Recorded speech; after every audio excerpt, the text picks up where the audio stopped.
Hello there, welcome to the Saroy channel, wherever you are in the world, and so much love to each and every one of you. How are you doing? I do hope you're doing great, and I hope you're in top form and ready to hear part 2 of the story tonight. If you haven't heard part 1, please click on the description because you really don't want to miss out on the entire story. And let's get started with part 2 of our story.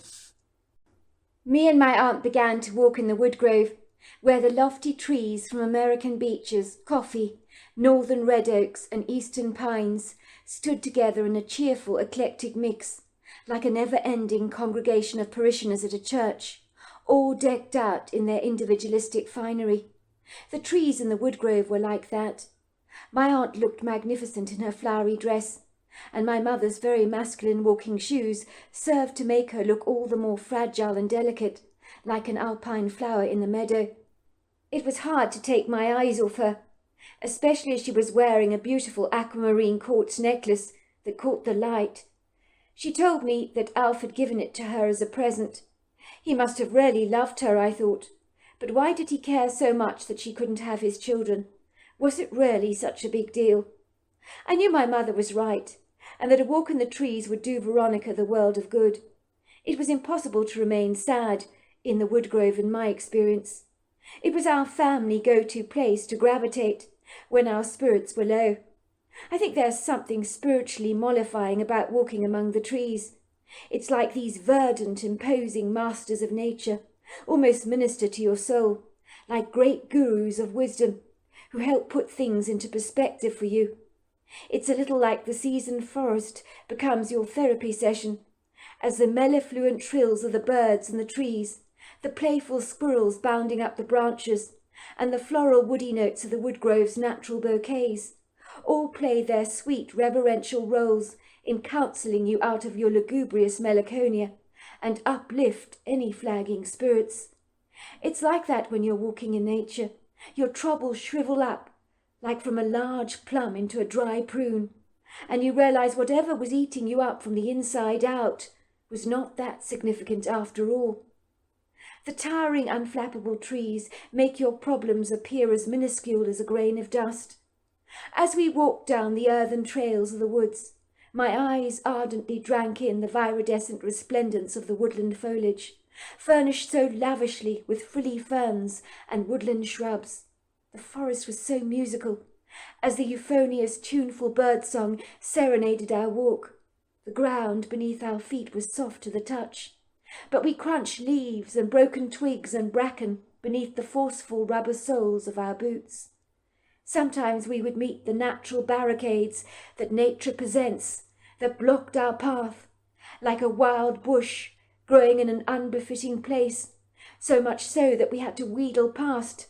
Sometimes it was a tight squeeze, or an unexpected log carpeted in a rich verdant moss lying in the middle of the trees. It was fun navigating our way over the occasional obstacle course. The act of just walking across this richly fertile earthen floor was incredibly grounding. It was a fabulous day.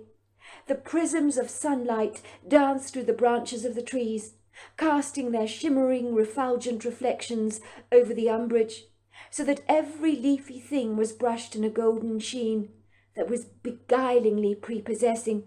I glanced up briefly at my aunt's pretty heart-shaped face, to see if the woodgrove had impacted her as positively as it always did me. It seemed to have been working its magic on her. I could see she had physically relaxed. The anxious, vanquished look she had worn only moments before had dissipated. She gave me a warm smile when she met my eyes and whispered, "It's so beautiful, Ella. I'm glad I came." We didn't need to talk. The mellow, affable atmosphere of the woods hugged us from every side. I felt as if we were walking among old, wizened friends that were bustering us up on every side, so that the broken springs of my aunt's emotions were being repaired steadily, like an old violin or guitar. There was a cool breeze blowing in the woods. It nuzzled our cheeks affectionately, and permitted the boughs of the trees to seesaw up and down. All of a sudden, both me and Veronica stood very still. We were both certain we had heard something. But as we cocked up our ears to listen more intently, like two very alert dogs, we heard nothing. We continued happily on our way, and I had this overwhelming sense that we were not on our own, and that we were being followed. I was sure as we were walking, something else began to walk in tune with us. When we stopped, so did they. I was absolutely certain I'd heard twigs snap, and the ground beneath me vibrate. Had I imagined it? I turned around to look behind me. Everything looked exactly the same. Nothing was moving. Nothing looked suspiciously as if someone was hiding in our midst. No one was there. And yet the feeling that we were being followed was overwhelmingly strong, and it wouldn't leave my gut instincts alone. "Is someone following us?" asked Veronica uneasily, her green eyes growing fearful and her top lip quivering. "I have a profound sense we're being watched. I thought I heard someone stomping on the ground behind us, breaking twigs. I'm sure I didn't imagine it." I did not want my aunt to be unduly nervous, so I nonchalantly shrugged my shoulders and said, "It always feels like that in the woods. There are many animals that hide in plain sight, you see. You probably heard a deer or something. I often scare them off when I come into the woods at times. It could have even been a wild turkey. They can be quite noisy, you know. If there's something in here, they're more scared of us than we are of them. That's what my dad always tells me." My aunt looked heartily relieved, while I remained apprehensive, wondering if someone was indeed following us. But who? I kept looking behind me nervously, and then I saw a swift movement and a flash of black take cover behind a tree. And then a curious, human-looking face peered at us, or more to the point, stared directly at Veronica. What the hell was that, I wondered. Veronica had seen what I'd observed, and pointed at the tree, with a huge smile on her face. "I saw a face! Someone is there!" She didn't sound afraid, only intrigued. "I think it's your brother," she giggled. "He's trying to scare us. He doesn't fool me, not for a moment." Veronica ran to the tree, giggling. "We know you're there, Stephen. You can come out now. You don't scare me for a moment. I saw your face looking at me." I said nothing. I knew that whatever had been peeking at us behind the tree was not Stephen. My blood ran cold. I tried to stop Veronica from rushing over to the tree, but my jaw was locked so tightly that I couldn't shout out to stop her. That was when I saw the creature stepping away from the tree and standing there very still. I was expecting Veronica to scream, but she stood there like a frozen statue, doing nothing. I have no idea what her expression was like, because she was standing in front of me, so I couldn't see her face. My heart began to swing in my chest like a large pendulum, and my legs felt like jello beneath me, and I was quite sure I was going to faint from shock. My chest tightened so much that I could barely breathe. The extraordinary creature standing before us was a male Bigfoot. He was enormous in every sense of the word, and so human-looking I could hardly believe it. I have never seen such a lofty, powerful physique before, so densely muscular, taut with definition, without a single ounce of fat. I knew he was all male. I sensed that masculine energy, that powerful, dignified bearing that reminds you are in the presence of a great, illustrious warrior. The Bigfoot could easily have been 9 foot tall, possibly more, 700 to 800 pounds at a guess, based on just how burly and powerful he was. But his face was so human, his gait remarkably graceful, his demeanour gentle, benevolent, kind. He displayed absolutely no aggression. He seemed so mellow, easy-going, peaceful and carefree. I noticed his dark, soulful eyes were fixed directly on Veronica, and there was admiration in those eyes. I have seen that look when people admire a great work of art. I realized that the Bigfoot was looking at my aunt in that way, like admiring a Picasso at the Tate Art Gallery in London. His lively brown eyes seemed to dance with merriment, as if he was smiling at us. I do think he thought my aunt was very beautiful. I regret to say he didn't look at me in that way, but I was wearing a pair of dungarees and looked as plain as a piece of paper, but one that was infinitely more dirty. My aunt was standing there, stoically still, and I think she and the Bigfoot had a moment of telepathic communication and connection between them.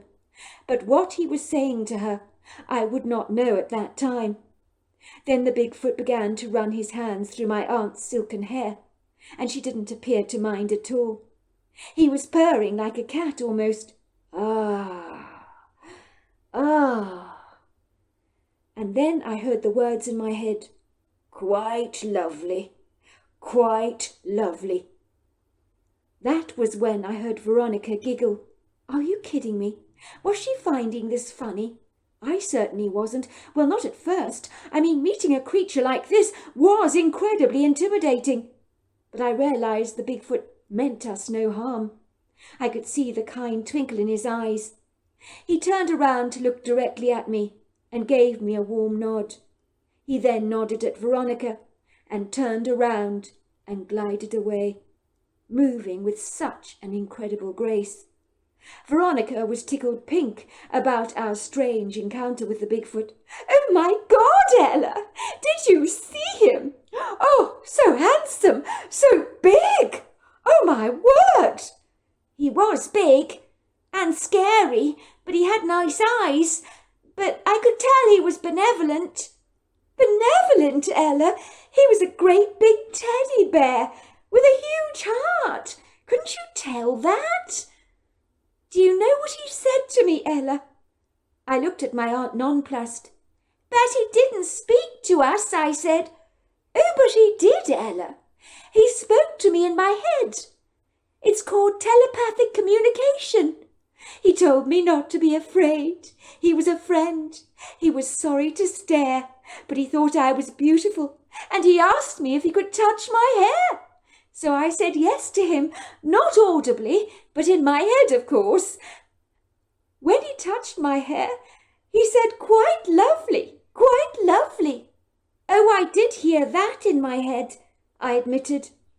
Oh, my word, Ella, there are no words. There are just no words. I'm sorry, but there just aren't.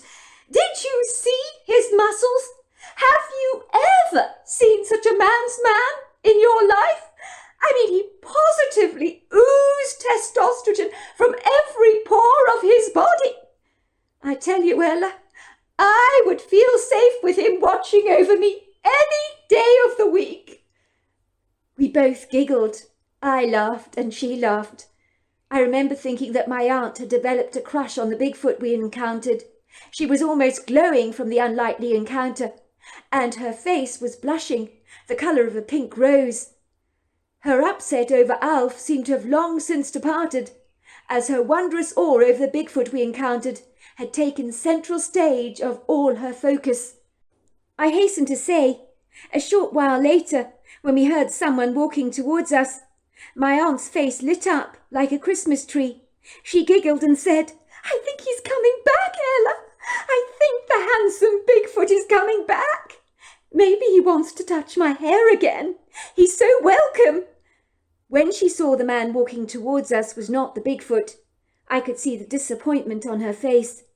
What do you want? She said in a brusque, irritated manner to the man that trudged towards us. He was wearing a smart pair of chinos and a red polo top. That's not a very nice welcome, V, he said. I thought you might be a wee bit happier to see me. I was told I would find you here, said the man, wrapping his arms around my aunt. I've missed you, sweetheart, he said, giving her a kiss on the cheek, which she quickly brushed away in disgust with the back of her hand. I don't think there is anything left to say, Alf. You made your feelings perfectly clear. Go away. I don't want to see you any more. I've met someone else, if you must know, who's infinitely more handsome than you are, and has a body to die for that you could only ever dream of acquiring, she said cuttingly. Is that so? Said the man, raising a brow. Please don't push me away, V.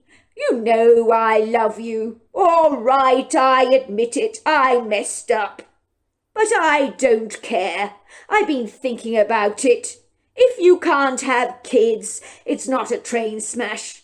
I just can't live without you. That would be the train smash. You haven't replaced me already, have you? With a hunkier man?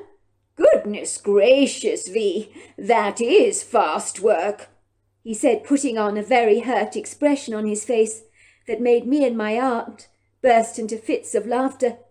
I realized this was my aunt's boyfriend Alf, and he had quite the sense of humour on him that made me warm to him at once.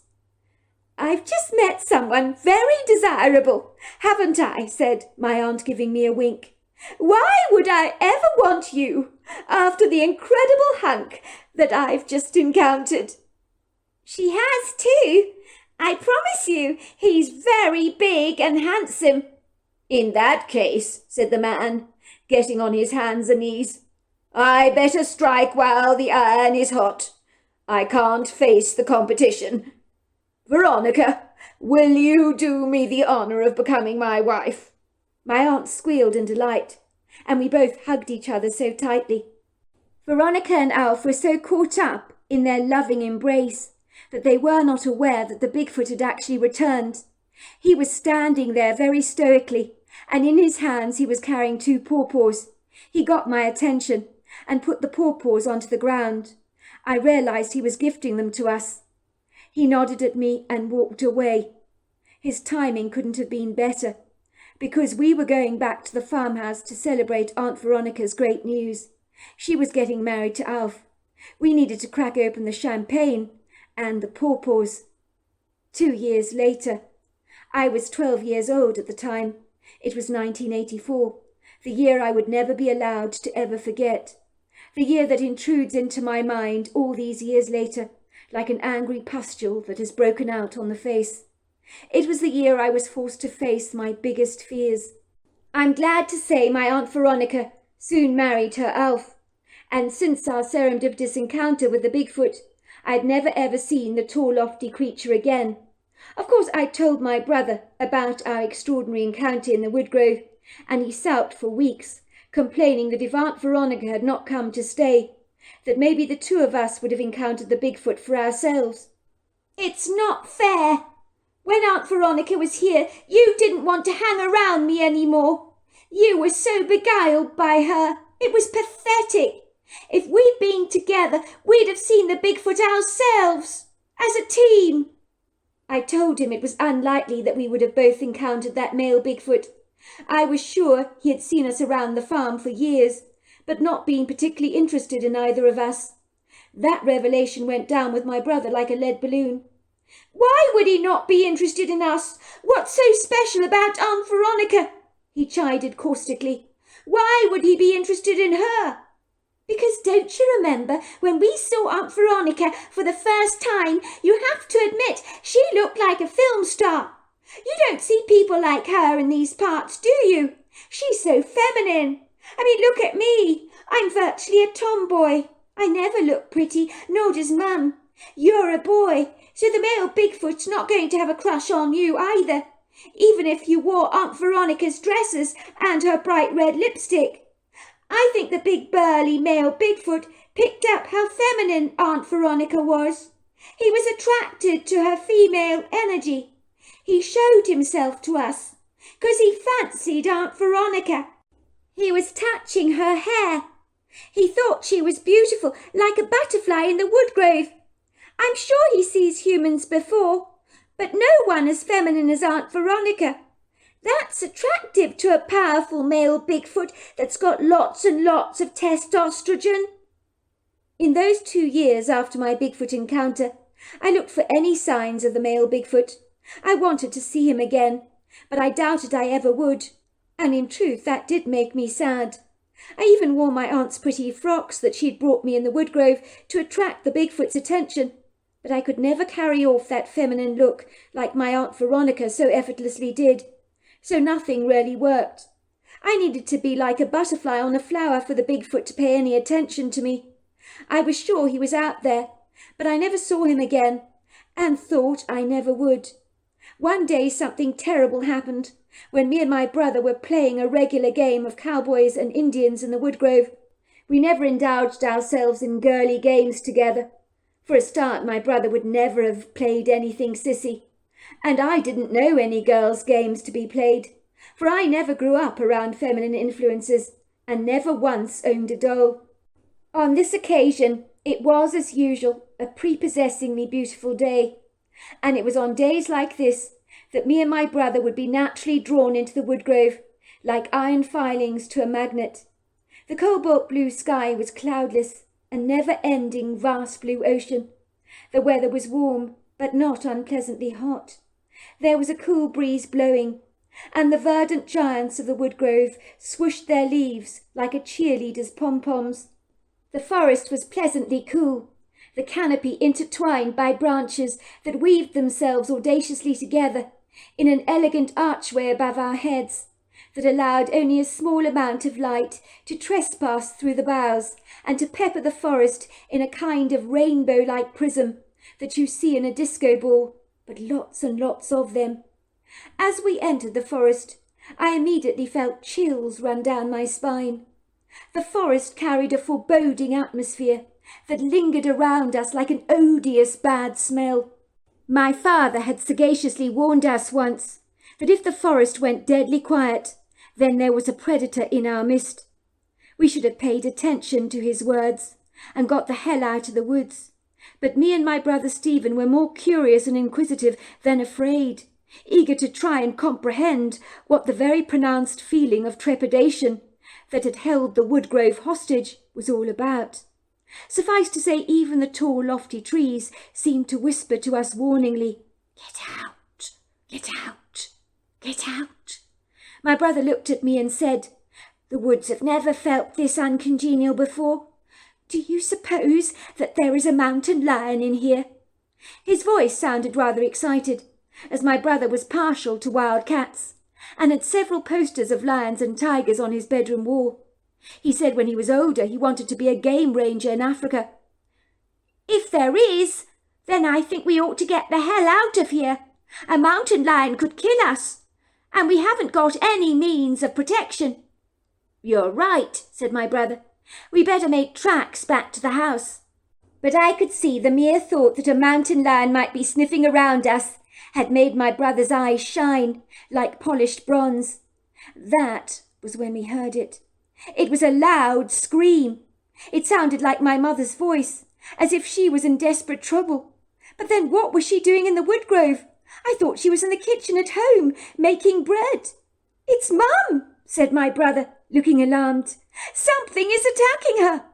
Me and my brother hurriedly ran towards the sound of my mother's scream, and as we got closer to the sound, we smelt the foulest stench consuming our nostrils.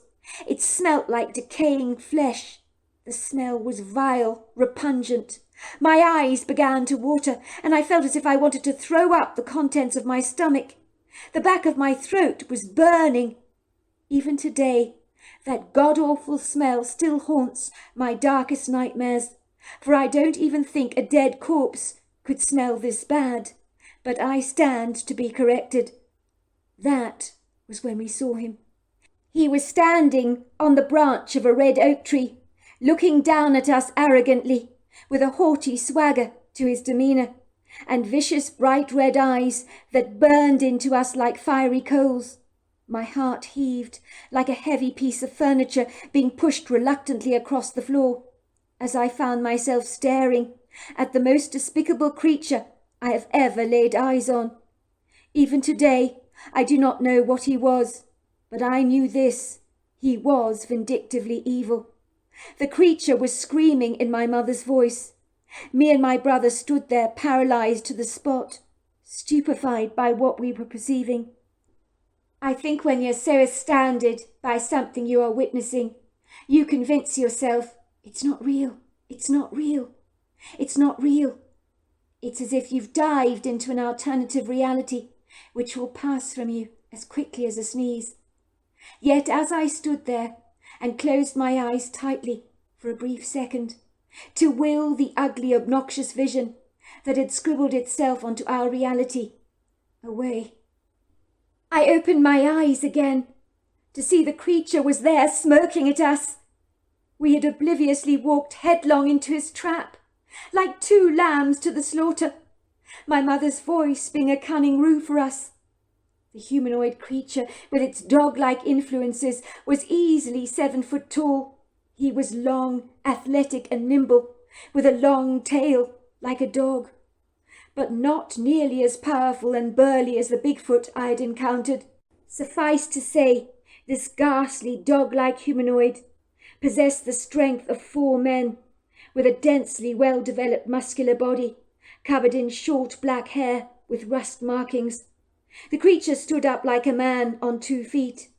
Only his broad head, with its rounded forehead, was exceedingly intimidating, and his huge dog-like muzzle was incredibly well developed, with a jaw of jagged canine teeth that were menacingly smiling at us. He glared at us through soulless dead eyes, and we watched in horror as globs of thick spittle drooled out of his mouth, dropping to the forest floor, flecked with blood, probably the remnants of his last meal. I could swear the grotesquely ugly, devilish creature was salivating, but I regret to say his hungry, insatiable eyes were not pinned on my brother Stephen, but directly focused on me. He wasn't looking at me like the Bigfoot had stared at Aunt Veronica. Nothing of the kind. There was nothing warm or emotional in his stare. His cold, dark eyes drilled into me like a jackhammer, and it was as if he was saying, "I want to kill you and eat you up." I observed that his shoulders were pronounced, his arms long, but his hands possessed powerful claws. He was agile and nimble on his feet. I knew that it was me he was after. It was me he wanted. His gaze never wavered in my brother's direction, not even once. My brother had sensed this. He screamed to me. "Run!" my brother screamed. "For God's sake, Ella, run as fast as you can! It's you he wants, not me!" I realized my brother would have easily sacrificed himself on my account, and would be happy to do so, just so that I could get home to the house safely, and this creature could devour him instead. But this creature did not want Stephen. "It's you he's after, Ella! You've got to run!" my brother screamed again. I bounced out of my frozen stupor and hurriedly obeyed my brother's commands. He was throwing stones at the creature, trying desperately to distract it, to stop it successfully from gaining any ground on me. But it willfully ignored him and was lunging towards me, leaving my brother a long way behind him. I was trying to run as fast as I could. My legs crumbled beneath me. My breathing was fast and furious. I tried to push my body as hard as I possibly could, but my feeble small frame had its physical limitations, and I was straining to move any faster. My feet felt as if they were encased in cement. I could taste death on my tongue. I was a hair's breadth away from losing my life. I knew I could never outwit this creature. I didn't stand a chance of outrunning him. He was now close behind me. I could feel his moist, foul-smelling breath on the back of my neck. In a trice, a clawed hand grabbed me by the collar of my shirt, and I was lifted off the ground. He threw me onto his shoulders. Now I knew where this vile stench was coming from. This horrendous creature vomited out this stench from every cell of his body, which clung to him like the filth in a doormat. I screamed to my brother, "Help, Stephen! Help! Help me! Help me!" But it was no use. I was beyond any help now. I knew it. My brother knew it. The creature held me down with his clawed hand that dug into my body so sharply that those claws punctured my skin, so that blood oozed out of my wounds. I've never known a fear like I did in that moment, as the creature ran away with me. My teeth chattered in my jaws, even though it wasn't remotely cold.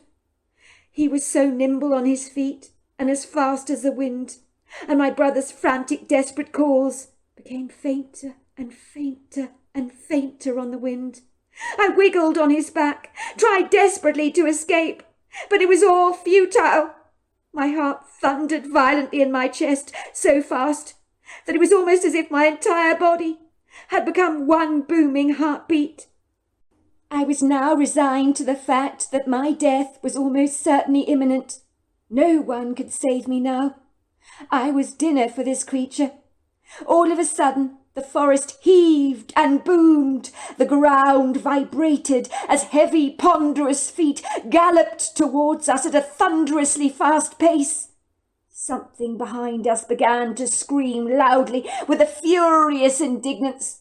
The creature turned around to face the intruder, running towards us. I looked up from its shoulders, and to see what I perceived was the male Bigfoot that I'd encountered with my aunt in the woods 2 years prior. I could feel relief washing over my face, hope plunging itself into my heart like a rock being thrown into a lake. I could see a rainbow of light peering at me hopefully in the darkness of my plight, for this dog-like humanoid was no match for the Bigfoot. I knew in my heart that the big burly Bigfoot was here to rescue me from this malicious predator. Ostensibly there was nothing nice about the Bigfoot's demeanour as he faced my tormentor. I could see hatred in his eyes as he glared at the creature. The Bigfoot began pounding his chest, oscillating his arms, and growling viciously. Ah! Ah! That even I felt my heart boom from the sheer intimidation of the Bigfoot's impending threats. The Bigfoot was pointing at me. The next thing I knew, the dog-like humanoid whimpered like a coyote in pain and surrendered in defeat. It just dropped me from its shoulders. I would have hit the ground very hard if the Bigfoot had not caught me in time. The big dog-like humanoid made a terrified shriek like a frightened coyote and hightailed it into the woods.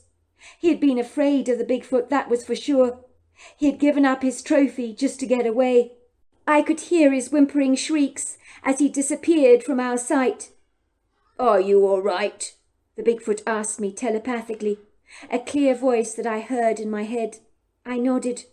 "I'm taking you home," said the voice.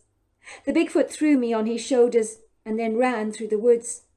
We found my brother sitting on the forest floor, crying his eyes out. I knew he hadn't gone home to call for help.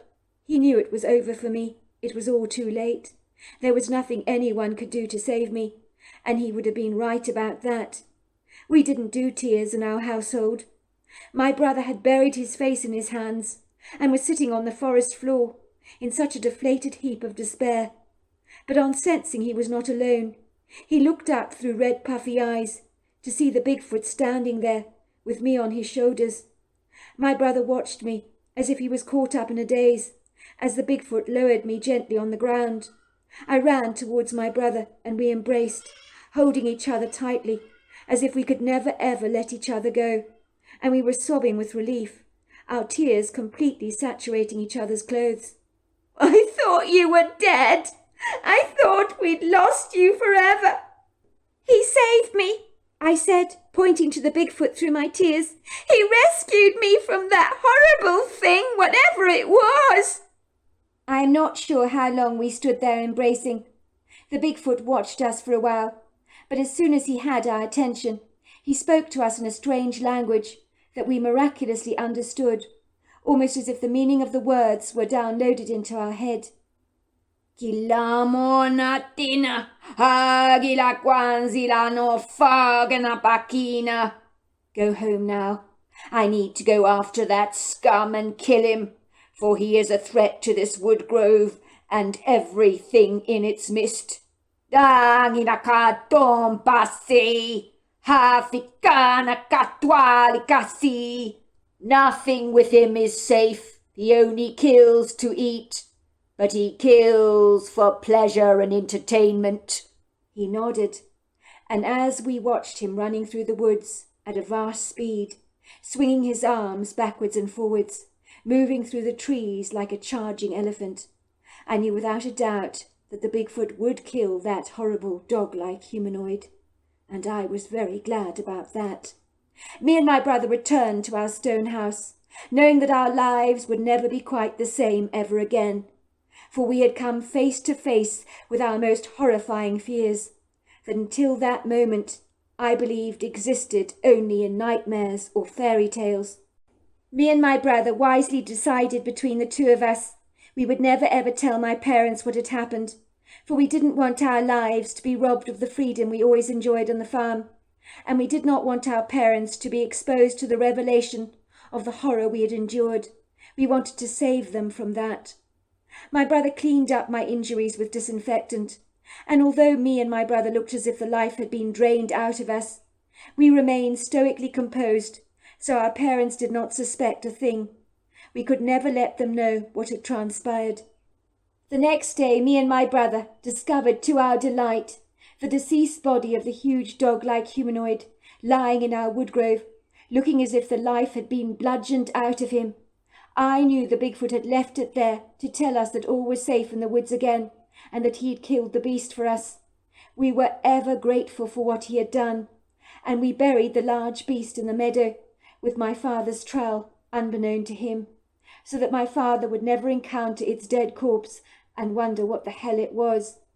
I hasten to say we only saw the Bigfoot fleetingly a handful of times since then, but he was always so friendly to us, giving us a warm nod, and the words, "Go well with you," would sweep into our heads. My brother and I always felt safe in the woodgrove, knowing the male Bigfoot was around, watching over us, and we also knew that should we ever be in need again, help would arrive for us faster than a jackrabbit from an unlikely source. So there you are. That's my story. Wow, what an incredible story. Until next time, goodbye and good night.